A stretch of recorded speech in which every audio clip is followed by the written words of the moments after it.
Welcome back to Entrepreneur Central. I'm your host, Marjorie Way, on 106liverradio.com.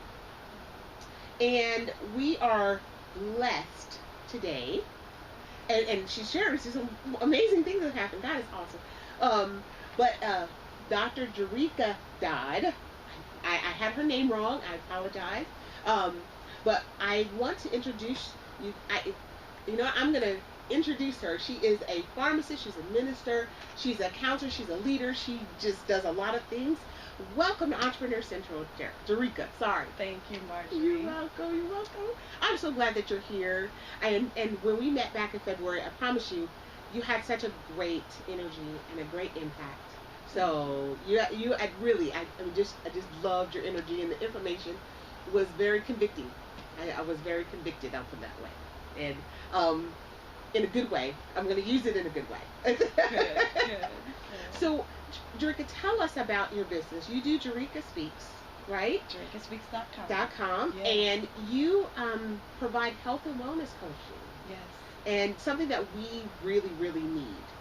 Right? Okay, I'm going to get you closer to the mic. Just pull it closer to you. There you go. Okay. And so tell us about your business. Well, I had the great fortune of being laid off last year.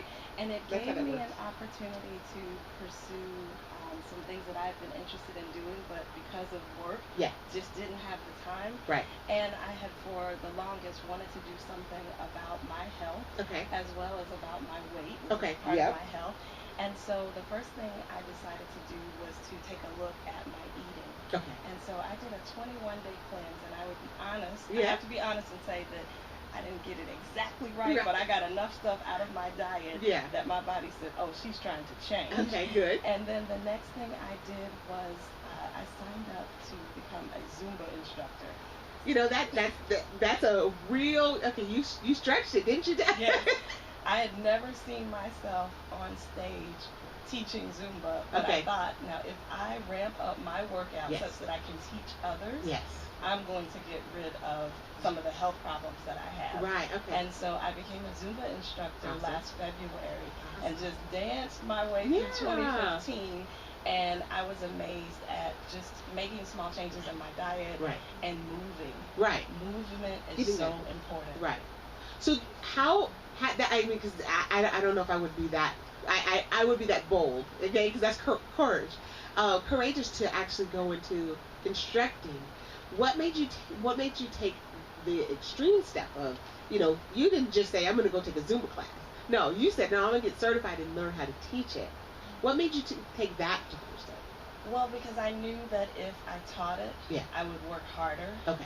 When I am a student, and I had been going to Zumba for a couple of years by the time I decided to be an instructor, but as a student, you could go and say, oh, well, I'm not feeling this. Right.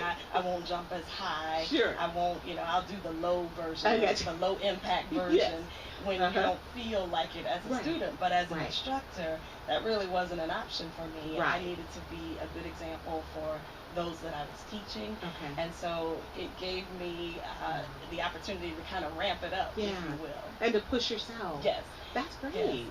And so then JerricaSpeaks.com came about in the midst of all of that as well, because the word tells us that Christ came to so that we might have life and life more abundantly. Yes. And I wanted to help others find whatever that abundant life was for them and help them live that life. And so decided to enroll in the Institute of Integrative Nutrition and learn about health and wellness coaching. So I completed that last year as well. And so that gave me the opportunity to coach people generally about their health and wellness. But what we find is that, we're complex creatures and everything's connected. Right. So usually there may be a relationship concern or a career issue or challenge spiritually. Yes. And so what I do is try to incorporate the entire being in my coaching and say, well, let's look at your life, including the health and fitness portion. But when something's out of order, if we need to address that. And usually the other things will fall into place. Right. Now, you do that from a business perspective. That's you deal with the people. Yes. You're a people aspect. Yes. And so there's dynamic constantly, Yes. right? Because every human being is different. Mm-hmm. How do you how did you cultivate that into actual, the business aspect of it? Well, I believe that it's important to meet each person where they are. Yes. And some people will come and say, "Oh, I'm ready to be coached," but they're really not. Yes. It seems like a good idea, It but sounds they're like really it. not. Uh-huh. Some people are ready to be coached, but they really don't have the funds Okay. to put towards coaching or Yes. to dedicate to that. And so what I try to do is meet people where they are with Okay. whatever their need is. Okay. If you are not ready for coaching, it's okay. Right. Maybe you can, read my blog and Right. be encouraged by that. Okay. If you don't have the funds for coaching right now, Right. it's okay. Right. I can maybe show you some options that are low cost or, Right. or cost less or that are free. Right. And then if you are ready for coaching, I'm ready to walk alongside you. Right. People say, well, what's the difference between a coach and a counselor? Well, the coach Yeah. is beside you when you're ready to look forward and move forward, Right. to help you set those goals, to hold you accountable, Right. to help you achieve what it is that you're looking for in your abundant life. Right. So one of the things last week I had a whole show about fear. I got this a wonderful question about how do I know that I am good enough or basically enough in order to really move in my idea or my gift, and I attribute that to the fear of being in business. Right. It's a lot of people allow fear, and we talk, and the word talks about fear, a lot, right? But we talk about fear because fear can be debilitating. Yes. How do you help people to overcome that? Because I can imagine, when you're coaching people, they've now stepped outside of their comfort zone. That heightens anxiety. Well, here comes the fear, right? And all the words. So two things come to mind. Okay. For me, when I coach, and I let people know this up front, I coach from a biblical standpoint. Okay. So I don't give you Jerrica's opinion. Right. I tell you what the word says. Okay. And so two things that come to mind when you speak about fear is, number one, God has not given us the spirit of fear, That's right. but of power, of love, and a sound mind. Right. And we are also part of a royal priesthood, a Right. chosen generation. That's right. And so it's important to understand that if we didn't feel fear, we probably wouldn't be able to say we were human. Right. So it's natural to feel some fear. However, I think there's a book that says feel the fear, but do it anyway. Yes. Yeah, there's a statement, and I love it. It says, "Do what you fear, and the fear will disappear." Yeah. Right, and it does. Right, I'm terrified of heights, and so I stay away from it. I just don't see a point, to be honest with you. Right. I understand. But my husband made me go up on Parasailing. We were in Florida, and he was like, let's just go. Let's go. I'm like, I don't need to. It's okay. But he convinced me, and it was the most beautiful, peaceful opportunity. And so I'm still afraid of heights. But that part I would do again, And so and that's what puts me in the mind of that, do it with fear. Right. And so how does that, do you find that people are still willing to proceed once you highlight those things, that the word tells you? Yes, because I have a technique that I use when someone says, well, I'm afraid of XYZ happening. And I go, well, let's just play that out. So if you do this, right, and XYZ happens, then what? Right. And usually what they find is that it's not so bad. Okay. The XYZ or whatever it is that they think is going to happen, right, that they have this fear about, when we talk about it and say, well, let's just play it out and see right, what, if you go left, right, and it all falls apart, mm-hmm, so it all falls apart, then what? Right. And usually they're left with, well, I would do this, I would do that, and okay. You have the answers. Go for it. I love it. I love the reason today I really want to talk about diverse businesses, because I think I'm one of those people that when you define something, your definition and my definition may be different. And so, but if we get on the same page on what that means, then others can learn from that and then, utilize that to springboard themselves. And so that's why we're talking about diverse businesses. And I honestly, I thought your business, I was like, that's so great. I do coaching, but I do coaching from a very business perspective. I'm all about entrepreneurship, and I know that part. But from the people aspect of it, health and wellness is a very intimate place. Yes. Right? And it's, like you said, it's attributed by everything. The relationship, the health, the ideology. So how how do you do that? Because you come into play too. How do you overcome your own, you know, things that are going on with your own self, and then be able to share that? So, in my own life, I one, Mm-hmm. acknowledge my fears. Okay. I two, allow myself to be human Okay. and feel how I feel. Yeah. There are some days when I don't feel like getting up. Yeah. I feel like a nap, or I don't feel so hot, or I don't, Yeah. and so what I feel like I'm doing is, as I'm working on my life and continuing to look for resources and Right. things to help me live the abundant life that I'm living, Right. I'm helping others as well. And Okay. though it may look different, you don't have to do the things that I'm doing in my life, Right. but my goal is to help you find what will work for your life. I love it. And anyone who I mentor or coach will Right. tell you that I'm pretty candid, and I'll share Right. what my challenges are, Mm-hmm. because I'm human too. Right. And I'm working on my challenges, and that's the beautiful thing about coaching, is that the coach has to keep Yeah. working as well. Right. And even coaches have a coach. Right. So I have a coach. That's right. I just got back in touch with her a couple of days ago. I said, it's time for us to get back on our Right. schedule I and love get it. going. So as long as I'm continuing to move forward Yes. and work towards my goals and my dreams, then that allows me to encourage Right. others to do that as well. I love it. I love it. You're listening to Jerrica, Dr. Jerrica Dodd, and on Entrepreneur Central, and we're talking about diverse businesses. But I really love your blog. By the way, I've been on everything, so I'm just going to tell you. And I love the fact that you are very transparent, and in that you've also shared you went to Florida A&M. I attended Florida A&M. I didn't graduate from Florida A&M, but I attended. That is still my home. I am an HBCU lover. I'm the highest of 7 hills. Yeah, that's right. Amen. There you go. So, in those experiences, how have you been able to translate that? You know, because there are dynamic experiences that we had to go through. I mean, in Tallahassee, whether you're talking about crossing over to Florida, to FSU, or you're in that city and what's offered, what's not, those types of things. How does the sum total of your personal experiences contribute and allow you to, translate that to how you're giving to your clients? I think one of the biggest things that I got from Florida A&M, I would say first, is my education. Yeah. I think, or I know, Mm-hmm. it's a pharmacy school Yes. that definitely Definitely. produces Yes. great quality pharmacists. Yes. The other thing that I got from Florida A&M is I got the understanding of how diverse our people are. Yes. When I got there, Yeah. I did not know that we came in all shades, all, Yes. it was just amazing, Yes. the diversity amongst the African American population Yes. that I had never ever seen before. Right. And I had, in my formative educational Mhm. years, had always been in the minority. Yes. And so here I was in the majority, Yes. and so that was a reversal and Right. a learning lesson for me. It was a lot of fun. Yeah, I did too. I felt the same way. I had the same similar academic experience where my going to Florida A&M was an eye opener. Yes. But it also made me aware of myself and that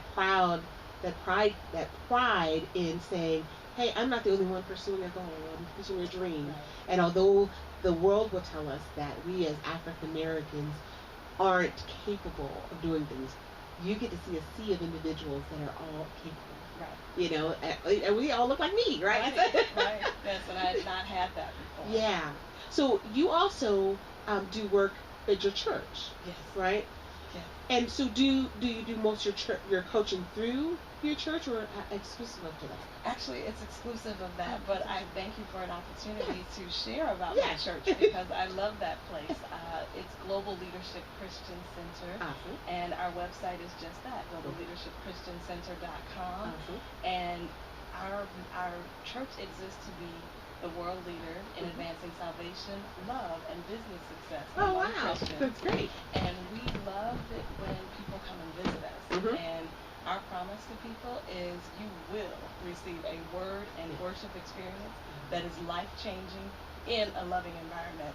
And so most people are shocked by the amount of love that they feel when they walk in the doors Yes. of Global Leadership. And so I love it. Yeah. I was just there last night. We had our fourth Tuesday Bible study. Oh, We cool. usually do it by conference call, but it was live. Okay, that's at great. Church last night. So I get excited when I go to that place. Okay, that is great. And so so do you are you able to promote, since you all do business? Are you able to promote those types of endeavors? Because what I found is, and I was talking to somebody a couple weeks ago about business, in that I think one of the most underserved communities is the church community. We have lots of businesses that start and, of course, originate because it's the largest population on a Sunday where you see, right? And that's across the country. But we don't highlight, all of us don't promote and highlight the business aspect of it. So for you to say that that's a part of you all's mission, that's huge. So how do you cultivate that relationship and making sure that you're keeping the church and your business, exclusive? Of course, church is there, we're here to worship and glory to God, but also it's really, if we look biblically, that was a promotion in the Bible. It talks about business and the marketplace and those types of things. So how are you able to, one, do you get to combine that and share your gifts there, but then how do you then segregate it as well? Well, I'll talk about the segregation first, because I never want to have a conflict where it looks like, because I'm in a ministerial role at the church. Okay. And so I never want anyone to feel any pressure that they have to patronize my business, or they have to allow me to coach them, or what have you. And so that's the segregation part of it. But I definitely share my talents.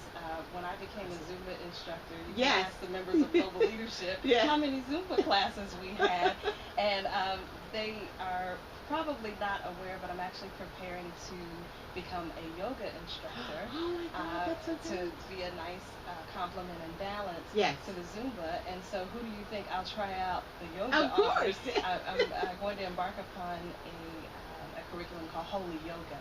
So it's a Christian yoga program. Awesome. And so I love to share my love of fitness with the ladies of the church, and the men too. And so that's one of the ways that I give back from my business.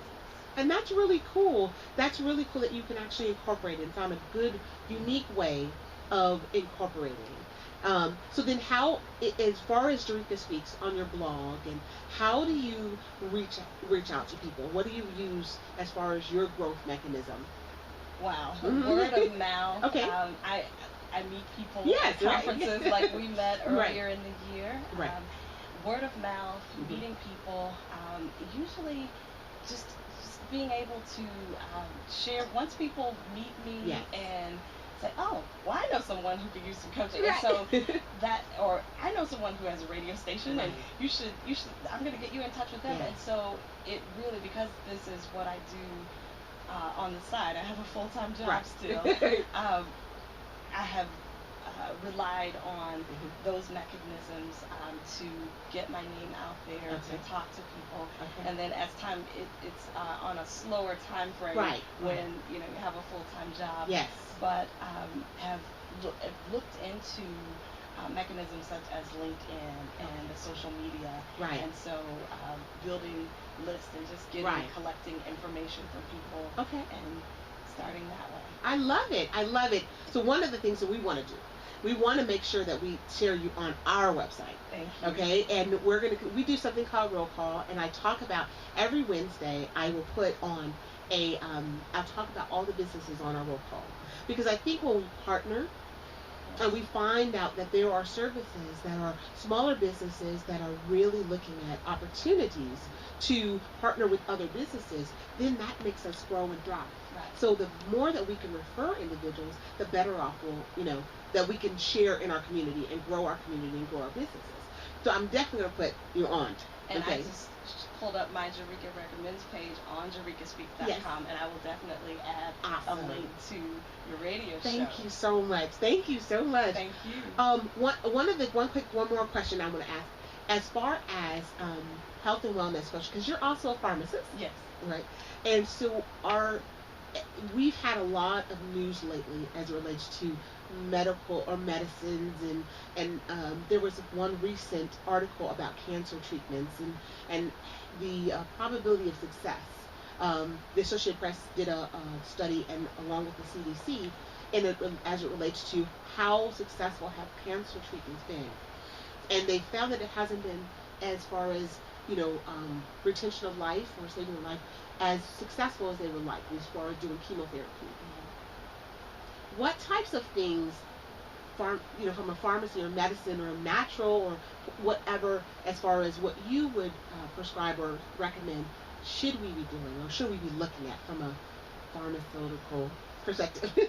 So one of the first things that I encourage people to do is take charge of your health. Okay. Oftentimes we go to the doctor and let him or her just tell us what's going to Absolutely. be. And we sit and we listen and we take notes or instructions and say, well, they said do this. That's right. And so that's what I'm going to do. That's right. So my first suggestion is to take charge of your health. Ask questions. It's okay to ask questions because this is your body. Right. And you know best how you feel. I remember when I was preparing for surgery earlier this year, I asked a lot of questions. Right. How's this going to impact me in this way? What drugs are you going to use? Right. How long will I have a recovery? I asked everything that I could possibly think of. And so I kept a notebook where whenever I might be driving or I might, be in an appointment, but if I thought of something, I would jot it down because at the moment that you're speaking with a physician, you don't usually get a lot of time. And so you need to come ready with your questions about your health. Right. I also say that it's important. Everybody needs an advocate for their health. Everyone needs an advocate. Right. And so if something just doesn't feel right, it probably isn't right. And so it's important to let people know how you feel, even if they're looking at you like you're crazy. And you say, hey, I don't know what's wrong, but there's something wrong, and we need to find this out. Don't just take it and say, well, I still don't feel right, but they say I should be all right. Right. And so it's very important to take charge, to advocate for yourself, and if you don't have the ability to advocate for yourself, find someone who knows what questions to ask. So that's part of what I do when people come to me. I will do an initial health evaluation where we just talk about your health. What's going on? What's good? What's working? What's not? How are you feeling? What is your parents' health? We don't realize it, but oftentimes as we age, we start to see some of the same concerns that our parents. So look at your parents. They're probably 20 plus years older than you, and you can look at their health, and that will give you a barometer of what your health could potentially be. Okay, because that's one of the things you highlighted as far as, I love the fact that you should ask a lot of questions, because you're right. We don't think about it in the heat of the moment. You're already emotional because I don't want to be here. I don't want to be in front of my doctor. I don't want to talk to them. But instead, we're actually looking to them to tell us what it is. So as far as pharmaceuticals, is there a way that we can assess how that will work with our bodies? I think the important thing to do is have a relationship with your pharmacist. So oftentimes, we have pharmacies and they have drive-thrus, and we've gotten into the habit of going through the drive-thru, just give me my medicine, here's your money, and I'm off because I've got things to do, I've got kids in the back seat, what have you. However, it's important to, I feel, have a relationship with your pharmacist. And even if you don't have time and you do have to go through the drive-thru, when you get home, sit down, read the leaflet that comes with your medication. Ask questions. Do I need to take this with food? Does it matter what time of day I take it? What are the side effects? Sometimes people get a little alarmed when they read all the side effects.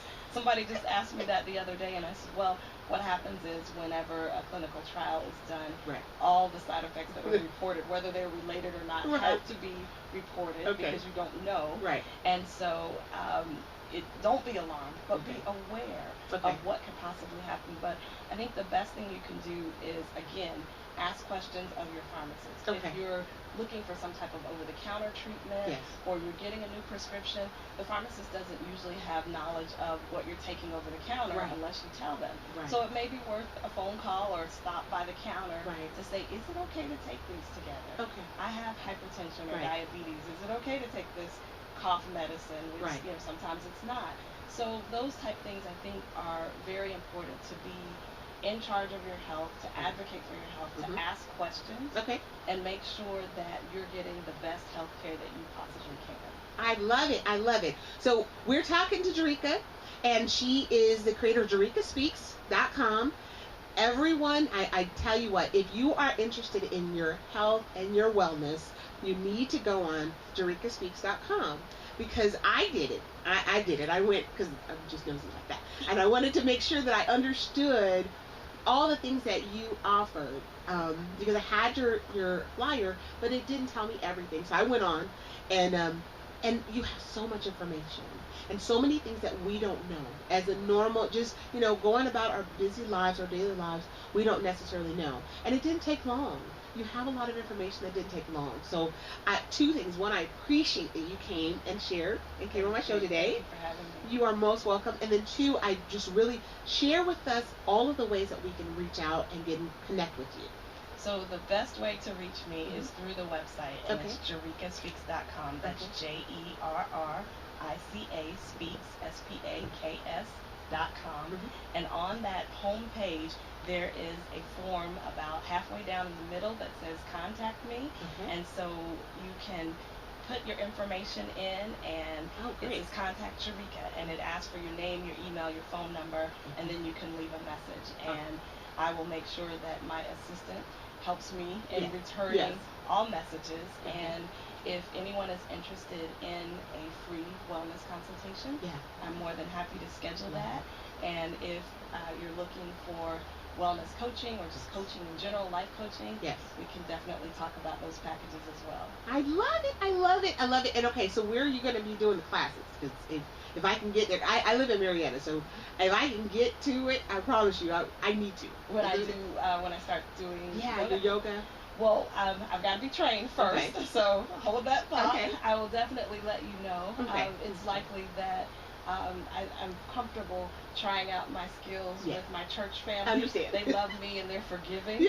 So I'll definitely let you know when I do my first class.